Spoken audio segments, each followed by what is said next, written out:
Olá, tudo bem com você? É um prazer estar aqui novamente. Estamos nos aproximando do encerramento desse curso. Foi um prazer tecer essas considerações, essas reflexões, imaginar cenários, possibilidades futuras no curso Povos e Comunidades Tradicionais, Reconhecimento Identitário e Desafios para a Inclusão no Bolsa Família. Nós passamos por 4 aulas até o momento e estamos na aula final. O título da aula final é O Impacto do Programa Bolsa Família em Grupos de Povos e Comunidades Tradicionais e Perspectivas Futuras. Meu nome é Silvana Morelli Vicente Dias e eu fico muito feliz de completar esse ciclo aqui ao lado de vocês. Nós temos o sumário, nós temos a divisão tradicional aqui no nosso curso de 5 partes. Depois das considerações iniciais, vamos ao impacto do programa Bolsa Família entre os mais vulneráveis.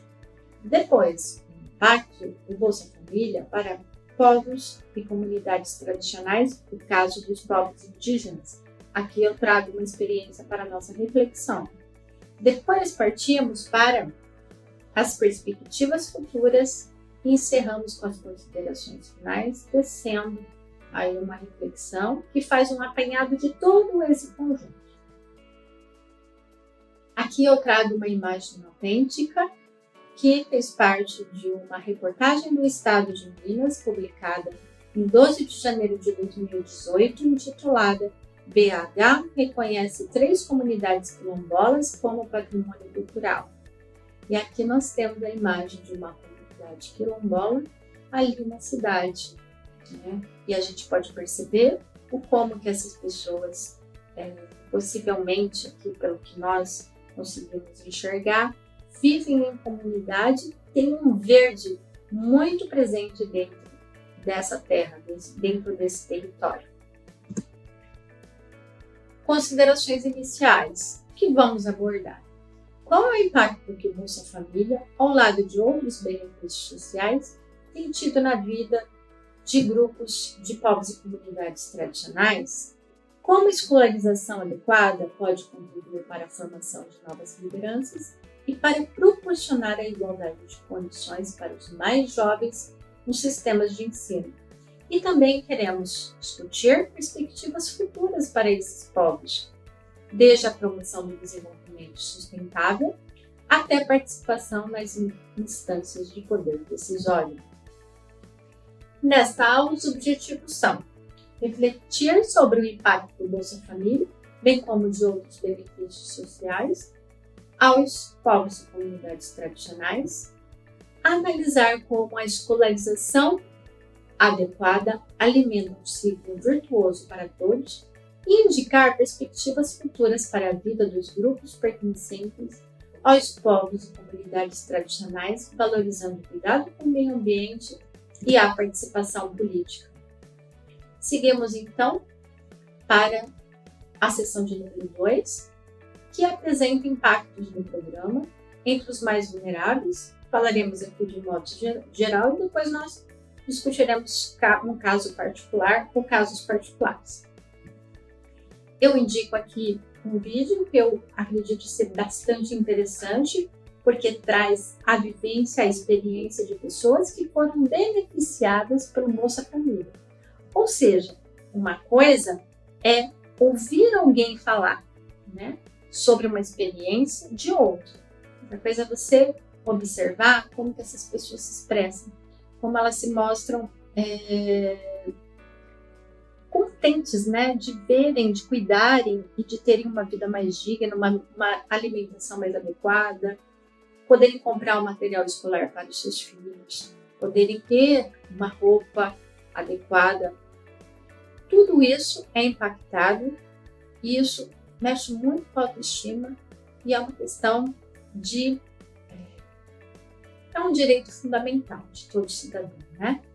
Ter acesso a esses direitos que são básicos para a vida em sociedade. Vejam bem, observem.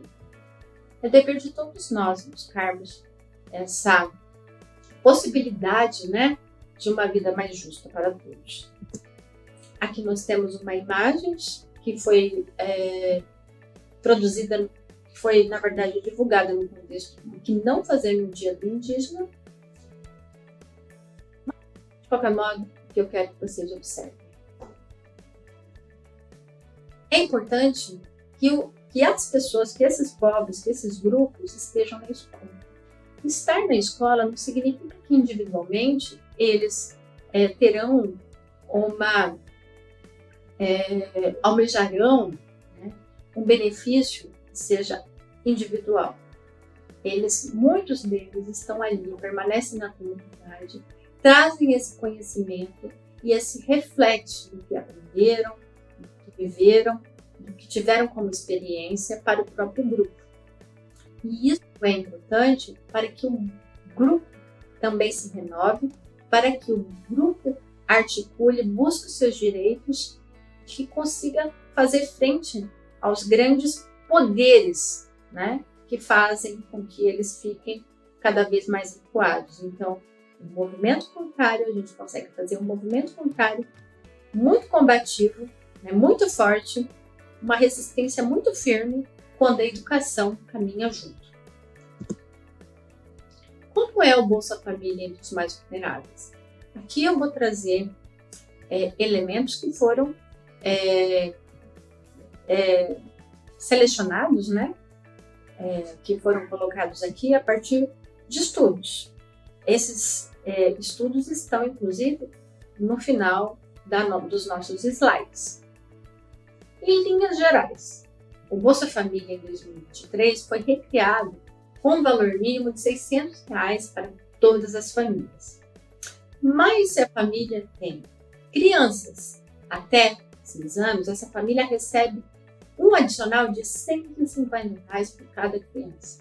Esse benefício se chama benefício primeira infância. Isso é muito importante para garantir que essa criança cresça bem e tenha um acompanhamento nutricional adequado, que seja vacinada, que seja acompanhada, que esteja protegida, né? Que cresça bem dentro do seu lar. Também há um adicional de R$ 50 por cada criança e adolescente entre 7 e 18 anos incompletos. E esse benefício, voltando a dizer, por cada criança ou adolescente dentro dessa faixa etária, e o benefício se chama variável familiar. O cadastramento de pessoas de povos e comunidades tradicionais.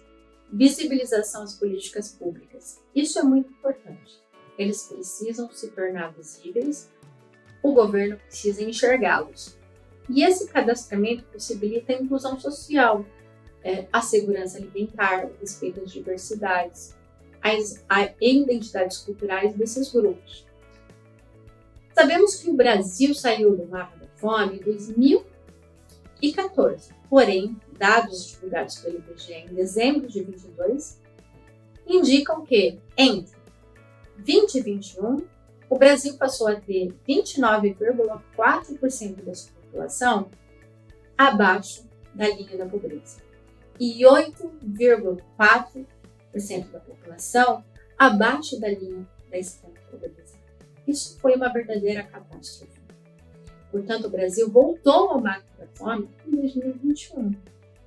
Ainda está lá. Então, a gente tem um longo caminho para percorrer. E precisamos ficar firmes para que não haja outro recuo. Porque esse recuo significa vidas, né? Estejamos atentos a essa responsabilidade que é social. Mas a nova composição do Bolsa Família de 23, com novos valores, já está conseguindo reverter essa direção. Isso é muito importante dizer. Houve uma redução de 16% da mortalidade infantil entre crianças de 1 a 4 anos entre 2006 e 2015. Também houve uma participação maior das mulheres na educação.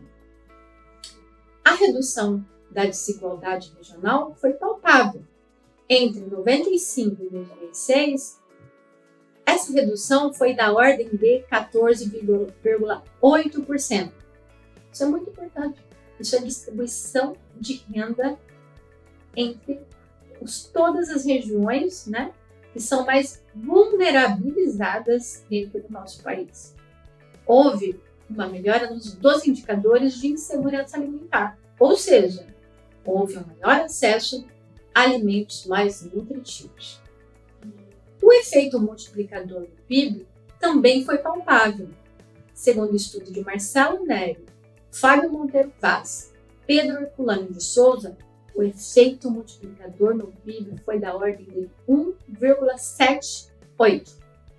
Ele é maior do que o BPC, que é o benefício de prestação continuada, que foi 1,19. O seguro-desemprego, que foi 1,06. E o abono salarial, que foi de 1,06 também. Pessoal, observe. Esse valor entrando nas famílias mais vulneráveis, essas famílias vão se alimentar, vão comprar material escolar, vão comprar elementos de vestuário, ou seja, produtos básicos para a sua existência. E esse valor volta para o comércio de alguma maneira, volta para a sociedade de alguma maneira. Então, você tem esse efeito multiplicador do PIB, porque é um valor que circula. Houve uma queda da fecundidade feminina, ou seja, houve um maior planejamento familiar entre mulheres de baixa renda. A queda foi de 5,5 filhos em 91 para 4,6 filhos em 2000 e 3,3 filhos em 2010. Isso dentro na faixa das mulheres de baixa renda. Portanto, a gente vê aqui um maior planejamento familiar. E observem só, tudo isso daí, esses elementos, não todos, mas grande parte deles, foram retirados desse artigo de Thaís Carranco, da BBC News Brasil. Olha só, 29% acharam a porta de saída. Levantamento do Estado de São Paulo mostrou que entre 1,15 milhão de contemplados na primeira leva do Bolsa Família, outubro de 2003, 795 mil pessoas deixaram o programa. Olha só, é muito interessante, porque esse dado aqui golpeia um dos argumentos das pessoas que procuram questionar o programa. Se 69%, praticamente 70%, deixaram o programa, não é uma falácia dizer que as pessoas não se beneficiam, né? Ou que as pessoas não têm a chance de melhorar a sua condição de vida. Então, falácias que afirmam a inoperância do programa e que o país é uma nação de oportunidades iguais para todos são baseadas em diversos preconceitos e na naturalização da desigualdade social. Não tem coisa mais deletéria do que isso. Por isso mesmo, o Brasil é um dos países mais desiguais do planeta, porque a sociedade como um todo naturaliza algo que é extremamente injusto. E é dever nosso mudar esse cenário de profunda injustiça social com os mais pobres. Isso daqui é uma citação da Thaís Carranco. Aqui nós temos as catadoras de mangaba que lutam em uma reserva extrativista. Foi tirada dentro do estado de Sergipe. Seção de número 3. Vamos refletir sobre o impacto do Bolsa Família para as comunidades de povos tradicionais, no caso dos povos indígenas. Antes de chegarmos lá, observem esse vídeo que se chama Bolsa Família traz impactos na qualidade de vida, educação e saúde dos beneficiários. É o mesmo vídeo, só que eu chamo a atenção para outro trecho. Então, antes eu chamei a atenção para o trecho inicial e depois eu peço para avançar um pouquinho mais. Aqui, gente, eu trago para vocês uma imagem muito triste da terra Yanomami. Aqui nós temos os garimpeiros indígenas, né? Esse confronto que é mortal para os dois lados, que é extremamente injusto para essa terra indígena, porque o garimpo ilegal destrói a vida dessas pessoas, destrói a vida dessas comunidades e semeia a morte de todos os lados, né? Nós estamos falando aí de contaminação do solo, nós estamos falando aí de contaminação de rios. Vocês devem ter acompanhado a fome que passou a assolar muitas pessoas que ficaram extremamente vulnerabilizadas nessa comunidade, nesse povo indígena. Muitas crianças desnutridas e muitas mortes aconteceram aqui, infelizmente. Essa imagem foi divulgada em 2021 e esse problema persiste. Não é à toa que muitos falam de genocídio indígena. Bolsa Família nos povos indígenas. A apresentação. Bom, gente, aqui eu vou falar no contexto dessa referência, que se chama Estudos Etnográficos sobre o Programa Bolsa Família entre povos indígenas, tá? É um estudo longo. Essa pesquisa foi realizada por esse conjunto de pesquisadores: Adriana, Bruno, Daniele, Jocely, Lide, Otília, Spence. Então, todos esses aí trouxeram energia, trouxeram sabedoria, se debruçaram em dados cuidadosamente coletados e nos trouxeram elementos que são interessantes para que possamos refletir. Então, esses dados de pesquisa realizada pela Secretaria de Avaliação e Gestão da Informação do Ministério do Desenvolvimento Social e Combate à Fome, que serão abordados. Vamos lá. Dados coletados entre setembro de 2013 e fevereiro de 2014. O estudo considera que, para o Instituto Brasileiro de Geografia e Estatística, 896 mil pessoas se autodeclararam indígenas no censo 2010, ou seja, 0,5% da população total do país. O que houve, que essa pesquisa demonstrou? Eu peguei alguns dados, né? Aqueles que são mais contáveis, para que vocês possam refletir. O repasse financeiro do Bolsa Família no geral, recebido positivamente. É chamado dinheiro das crianças. Então, há essa maneira de observar esse dinheiro que entra como sendo particular, né, das crianças e que dá condições para essas crianças irem à escola, estudarem, terem o seu material escolar, né, terem a sua roupa, terem os seus sapatos, terem a sua vestimenta, terem a sua alimentação adequada, terem o seu transporte. Havia críticas sobre baixo valor, sobretudo pelas famílias com vários filhos. Essa crítica foi notada nessa pesquisa entre 2013 e 2014. Casos em que o RANI não foi aceito. Isso aconteceu lá mais atrás. Antes, nós comentamos o seguinte: esse documento indígena faz parte de um documento que pode substituir o RG que nós utilizamos. Mas eles reclamam que são exigidos documentos que, para o contexto local, criam mais barreiras que proporcionam o acesso da população-alvo aos benefícios do programa. Então, houve contextos que não aceitaram esse documento indígena. E é importante que a pessoa, que o profissional, que o agente público esteja atento às regras, né? E que cumpra as regras. E que não crie barreiras a essa população.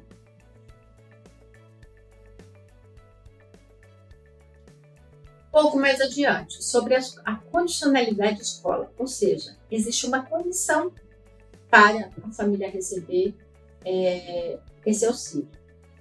Houve relatos de problema para registro de frequência, ou seja, se você não tem como registrar a frequência, você pode ser acusado lá adiante de da sua criança não estar presente na escola. Também houve problema de transporte escolar. As grandes distâncias precisam ser superadas, né, com transporte eficiente. Também houve casos, relatos de escola não adaptada culturalmente, e isso traz um deslocamento muito grande para a comunidade, né, para o indígena, para a criança indígena, para o adolescente indígena. E também a merenda é de baixa qualidade. Muitos reclamaram que a merenda não era de boa qualidade. A ausência de um sistema confiável de atenção à saúde da população. Aqui as pessoas já estão discernindo, né, o que é importante liberar, o que funciona e o que não funciona adequadamente. Outro problema. Para sacar o benefício, as pessoas precisam sair da aldeia, o que é motivo de pressão psicológica e constrangimento do comércio. Ou seja, em muitos momentos, os comerciantes aproveitam que essas pessoas saem da aldeia para sacar o benefício e tentam fazer com que elas gastem esse dinheiro de modo não adequado. O valor preferencialmente usado para a compra de material escolar, roupa, calçado e para ir à escola. Também esse dinheiro é usado para a compra de alimentos. Não se localizou o abandono das atividades produtivas. Esse é um dos argumentos das pessoas que criticavam ou que criticam, né? Eu acho que essa altura, depois de tantos anos, de tantos dados, a gente nota que não é impossível aceitar um argumento como esse. Pelo contrário, eventualmente, os indígenas investiram em ferramentas para a produção agrícola e para a pesca. Aí tem um efeito multiplicador também no seu potencial de subsistência, né? Então, naquele momento em que a pesquisa foi realizada, vamos voltar lá, a gente está falando de uma pesquisa que foi publicada em 2015 com dados bem anteriores, coletados em cerca de 2 anos, né? 2013, 2014. E lá atrás, o benefício tinha um valor, inclusive, menor, proporcionalmente menor do que hoje. E isso e todo esses fatores positivos já eram observados lá. Então, novos estudos estão para sair e nós veremos, né, como essa configuração de 2023 poderá ser virtuosa, né, pode criar um novo ciclo positivo para a população considerada extremamente pobre e pobre. Aqui nós indicamos um vídeo que se chama Novo Bolsa Família promove segurança alimentar para comunidades indígenas. Aqui nós temos um pequeno textinho, né, que fala: conheça a história de Nilza, indígena da aldeia Tocô, Pinho-Mirim, e saiba como o novo Bolsa Família melhorou a qualidade de vida da comunidade. E nós temos, olhem lá aquele vídeo, vocês vão ter ali um depoimento, mais um depoimento, né, das pessoas que falam sobre a sua experiência, sobre a sua vivência. Aqui nós temos uma foto tirada na comunidade caiçara, de Caiçaras, de Paraty. Os caiçaras são esses povos, né, essas comunidades que vivem no litoral. Aqui em Paraty, estamos no sul do Rio de Janeiro, existem caiçaras também no litoral de São Paulo, e são comunidades em que há muita mistura étnica, né? Nós temos uma mistura muito grande entre indígenas, quilombolas, e o resultado é uma diversidade muito grande que habita esse litoral, uma diversidade de pessoas, e eles, infelizmente, sofrem o entorno, né, que tem sido extremamente deletério no sentido de expulsá-los dos seus locais. E existem várias energias, né, e forças que procuram expulsá-los, que são forças diferentes, mas que se unem aí num processo que resulta em algo muito negativo para quem habita esse espaço há várias gerações. Aí nós temos, por exemplo, a especulação imobiliária, são terrenos extremamente caros, né? Inclusive é a região em que a elite brasileira desses lugares está presente. Então, as pessoas acabam sendo recuadas nos seus territórios originais. Nós vimos recentemente tragédias, né, de pessoas que habitam os morros, passam a habitar os morros na falta de espaço, nas comunidades ou nas terras mais seguras que antes habitavam. Além disso, nós temos grandes empresas de exploração de petróleo e outros tipos de exploração daquela região. Quem está no Bolsa Família, o que essa pessoa procura?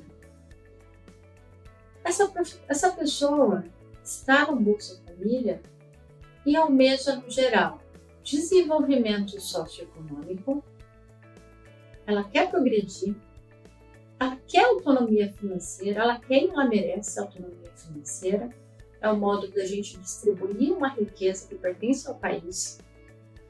Ela quer consolidação de projeto de vida, ela quer planejar o seu destino e ela quer que isso aconteça. Quer um compromisso com valores comunitários. Ela não quer abandonar a sua comunidade, ela não quer sair de lá. Busca flexibilidade e resiliência, se fazendo mais forte diante das forças econômicas que são extremamente injustas e violentas. Ela quer propor soluções aos problemas. Luta pelos seus direitos. Cada vez mais essas pessoas têm noção de quais são os seus direitos e têm noção de quais caminhos poderão ser trilhados para alcançar, para conseguir ver esses direitos atendidos. Essas pessoas defendem a democracia e sabem que não há democracia sem justiça social. A democracia não é só o voto é essencial, é extremamente necessário. Sem ele não vamos a lugar nenhum. Mas se não tivermos uma distribuição de renda justa, se não tivermos igualdade de oportunidade, ainda temos um caminho para alcançar a democracia plena. E aí partimos para as considerações finais. Foi um prazer estar aqui com vocês todo esse tempo, foi um prazer dialogar com vocês. É importante trazer reflexões, né? Reflexões que extrapolam o universo do exercício profissional, porque inclui também os nossos modos de vida e o nosso estar aqui no mundo, né? Como que a gente pode contribuir para ter uma democracia mais plena. Precisamos buscar, sim, essa justiça social de que tanto falamos, precisamos buscar a igualdade social, a equidade, a educação de qualidade, uma saúde de qualidade para todos. Se nós conseguirmos chegar a esse ponto, seremos uma sociedade muito plena. E o que nós vimos até o momento? Encerramos nosso curso reafirmando que o Bolsa Família, ao lado de outros benefícios sociais, proporcionou significativa melhora na família de muitos brasileiros de baixa renda, pertencentes ou não a grupos de povos e comunidades tradicionais. Eu recordo, também é importante dizer, que as estatísticas mostram que esses grupos descendentes de comunidades indígenas, né, afro-brasileiros, quilombolas, povos e grupos tradicionais espalhados pelo país todo, são dos grupos mais vulnerabilizados da nossa sociedade. Ou seja, são grupos que foram alijados historicamente. Nós conseguimos observar, né? Podemos olhar lá atrás, desde o início da nossa colonização, como paulatinamente os direitos foram sendo negados a eles. Quer dizer, eles habitam aqueles lugares e foram sendo expulsos. Eles tentam recriar os seus modos de vida e continuam sendo expulsos. Eles buscam ter uma vida digna. Não tem como, porque a sociedade distribui muito mal a riqueza que possui. Então, esses são apenas alguns exemplos de como as famílias brasileiras, as famílias mais vulneráveis, né, têm sofrido, continuam a sofrer, e como que a gente consegue enxergar possíveis saídas não de maneira fortuita ou sem ser articulada, né?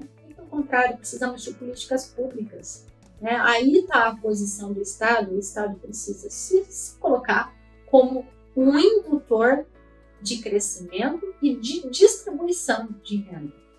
O Estado precisa assumir isso, né? Porque quem está fora desse sistema de poder concentrado ou desse sistema de riqueza concentrada dificilmente consegue ter a sua parte, né, ou receber um bocado nessa partilha de renda, se não for por meio de uma política muito clara de distribuição de renda.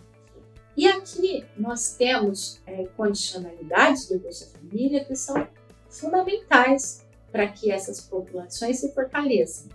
Temos contrapartidas, uma série de contrapartidas, mas aquelas mais importantes de serem mencionadas, né? Assim, vamos falar de um modo bem geral. A educação. As crianças precisam estar na escola, elas precisam frequentar a escola, certo? E além da educação, a saúde. Temos aí o acompanhamento dessas crianças, e é importante isso, porque a escola, junto com a família, consegue observar aquilo que não vai bem, consegue encaminhar, se for necessário, a criança para tratamento médico, né? Desde um óculos que possa ser notado como necessário na vida daquela criança, até, de repente, uma dificuldade de aprendizagem que precisa ser diagnosticada. Então, nós temos aí um ciclo virtuoso se essa criança está na escola e essa escola, junto com a família, consegue apoiar o desenvolvimento dessa criança, para que essa criança não seja mais marginalizada. A escolarização, nesse processo também, desempenhou um papel fundamental. Ela possibilitou alfabetizar e letrar. São duas coisas muito diversas. Não é só aprender as letras, ou aprender a ler de maneira mecânica, ou aprender a decorar, ou ter uma educação bancária, para falar com Paulo Freire. Foi mais do que isso.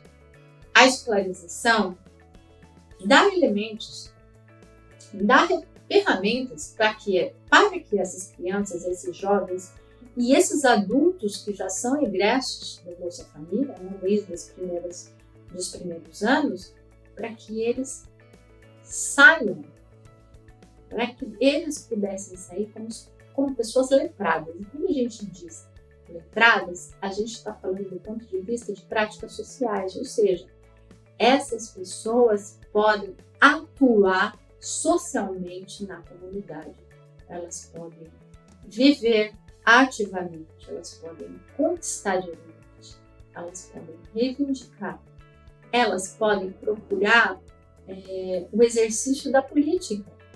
Elas podem sair, né, dos seus locais, dos seus espaços, ir para a universidade, formar novas lideranças, serem combativas, ativas, voltar para as suas comunidades. E tudo isso vai fazendo com que o entorno se beneficie. Então, nós não estamos falando de um benefício individual. A gente está falando de um benefício que é coletivo. E esse benefício coletivo não é somente para aquele círculo. Se a gente pensar que é uma política pública, a gente consegue enxergar que todo esse sistema consegue replicar positivamente em várias partes do país. Então, são inúmeros casos, né? São inúmeras trajetórias que vão procurando espaços e essas comunidades vão conseguindo ter voz, elas vão conseguindo se mostrar, elas vão conseguindo se articular. Ao mesmo tempo, a sociedade passa a reconhecê-los, passa a valorizá-los, e isso tudo cria aí uma atmosfera extremamente positiva, né, rumo a uma maior igualdade. O desafio para o futuro é ampliar, né? Assim, a gente está falando de um grupo, a gente mencionou um grupo que já é ingresso, que já é adulto, né? Do Bolsa Família, desde os anos iniciais. Essas pessoas vão crescendo, essas gerações vão se desenvolvendo, foram para a universidade, alguns já foram para a pós-graduação, e eles vão vivenciando, vão circulando por espaços sociais muito diversos. E o que eles podem trazer em termos de valor também, de exploração econômica, né? Acrescentando sobre oportunidades de vida dentro dessas comunidades. Eles podem trazer aí experiências, possibilidades de atividades turísticas, artesanato, produção agrícola tradicional. Também tem a capacidade de perceber, de coibir extração mineral que prejudica o solo, né, que é predatória, que prejudica a fauna e a flora. Então, todo esse conjunto de coisas, né, positivas, esse conjunto de informação, esse conjunto de competências, de habilidades, vão se juntando para que essas pessoas, além disso tudo, possam atuar de forma ativa para tornar seus direitos uma realidade. Então, a gente está falando, não é um direito que está escrito no papel, simplesmente. A gente está falando aí da possibilidade de fazer com que esse direito se torne uma realidade que transforme a vida de pessoas, que transforme a vida de comunidades e que transforme a vida da sociedade como um todo. Quem ganha com isso? Todos nós, isso sem dúvida nenhuma. Esse é um caminho que todos nós devemos perseguir. Aqui nós temos referências, as referências vão mudando conforme as aulas mudam, tá? Elas vão se complementando. Eu deixo aqui meu muito obrigada. Espero encontrar você em outras oportunidades. Deixo aqui novamente o nosso lema, afinal, é importante conhecer para incluir. Então, aqui o nosso princípio maior é buscar esse conhecimento, essa visibilização social. E um recadinho final. Nós temos a atividade avaliativa no AVE, no nosso ambiente virtual de aprendizagem. Portanto, o que nós recomendamos? Estudem, olhem, procurem ver os vídeos, ler os artigos, procurem ler o nosso material, observem muito bem os conceitos que foram trabalhados, os processos que foram discutidos, observem os prazos dessas atividades e enviem a sua contribuição. Façam aquilo que a gente está pedindo, que é um modo também de nos indicar aquilo que nós podemos melhorar. esses conhecimentos serão avaliados e essa avaliação também retorna para nós. E aí eu deixo muito obrigada. Eu fico extremamente agradecida pela oportunidade de estar aqui e fico à disposição para podermos discutir quando tivermos oportunidade. E agradeço demais pela atenção. Um grande abraço a todos e até a próxima oportunidade. Tchau, tchau.